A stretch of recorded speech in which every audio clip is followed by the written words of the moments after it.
La conscience, ce petit monde intérieur qu'on a tous, mais que la science a un mal fou à expliquer. C'est, depuis des décennies, l'un des plus grands défis pour les neurosciences. La grande question, c'est comment notre cerveau, ce simple assemblage de neurones, arrive à produire l'expérience si particulière de voir une couleur, de ressentir une émotion, ou tout simplement d'avoir le sentiment d'être soi. Et c'est vrai qu'on pourrait le penser, hein. Après tout, la science, son truc, c'est d'étudier des phénomènes objectifs, qu'on peut mesurer. Mais notre conscience, elle est subjective par nature. Du coup, ça pose une question fondamentale. Est-ce que cette expérience intime d'être conscient échappe, par définition, à toute enquête scientifique? C'est le point de départ un peu sceptique de beaucoup de monde. Alors, historiquement, il y a eu 2 gros obstacles qui se sont dressés sur la route des chercheurs. Et ce ne sont pas des problèmes techniques, non. Ils sont plutôt philosophiques et même intuitifs. Bon, allons-y. Le premier obstacle, c'est cette fameuse subjectivité. La conscience, c'est une expérience qu'on vit de l'intérieur. Ce n'est pas un objet qu'on peut poser sur une table. Et le second, c'est une intuition qu'on a presque tous, le dualisme. C'est cette idée, très ancrée, que notre esprit est quelque chose de séparé de notre corps, de notre cerveau. Un peu comme une âme qui pourrait s'envoler.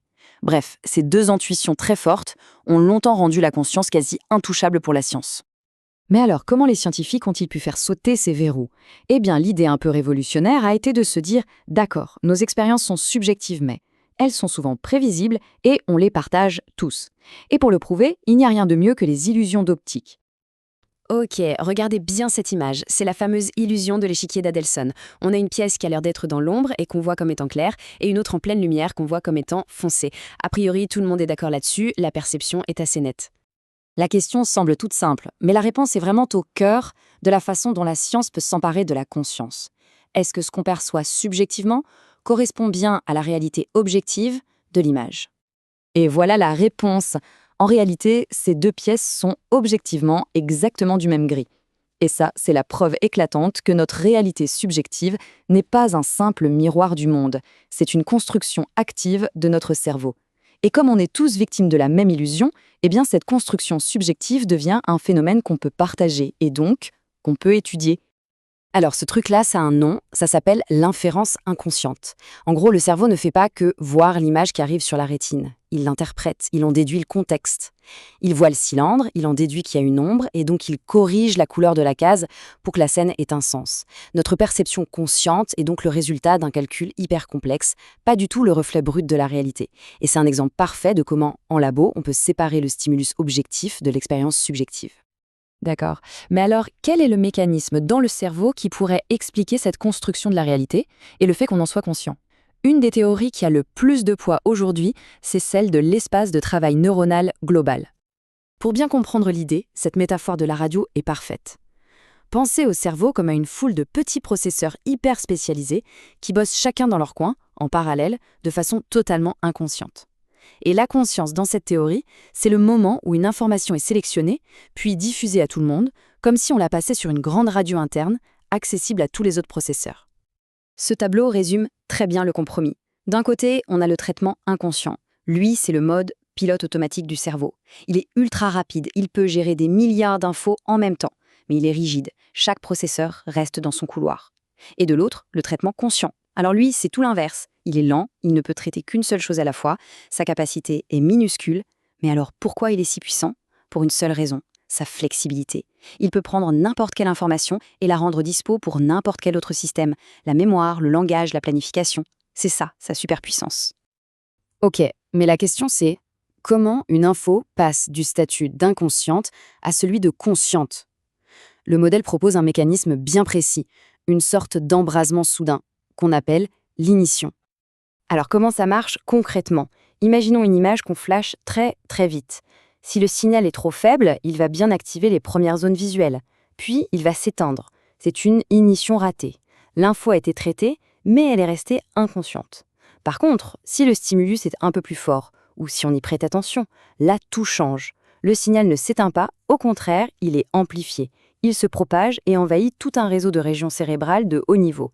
Et il s'y maintient. Ça, c'est l'ignition. Ce qu'il faut vraiment retenir, c'est cette idée de tout ou rien. La conscience, ce n'est pas un variateur de lumière, vous savez qu'on peut monter ou descendre progressivement. Non. Soit l'ignition a lieu, et là on devient conscient de l'info de manière stable, soit elle n'a pas lieu, et l'info reste totalement inconsciente.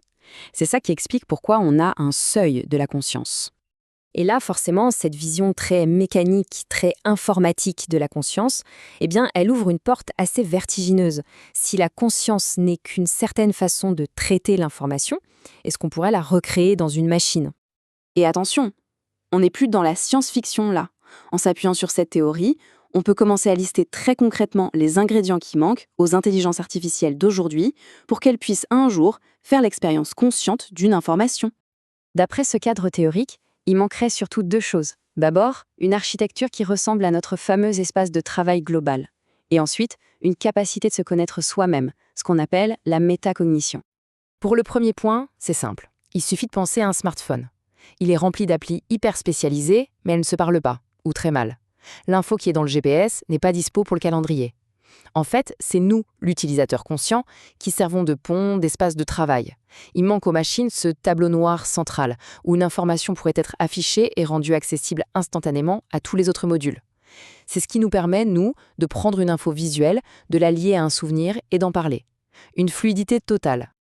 Le deuxième ingrédient, lui, est peut-être encore plus subtil. C'est la métacognition, la connaissance de ses propres connaissances. Une machine consciente devrait savoir ce qu'elle sait et surtout ce qu'elle ne sait pas. Par exemple, plutôt que de juste donner une réponse fausse, elle pourrait dire un truc du genre « Là, je ne suis pas certaine de cette info, je devrais peut-être vérifier ailleurs ». C'est cette capacité à s'auto-évaluer qui est à la base de notre contrôle sur nos propres pensées. Et on termine donc avec cette idée qui est quand même assez folle. Si cette théorie est correcte, alors notre conscience, ce truc qui nous semble si unique, si immatériel, ne serait finalement que une architecture de calcul bien particulière, un moyen extraordinairement efficace que l'évolution a trouvé pour traiter l'information avec souplesse. Ça n'enlève rien à la beauté du phénomène, bien au contraire, mais ça nous rapproche peut-être un peu plus de la compréhension de notre propre esprit.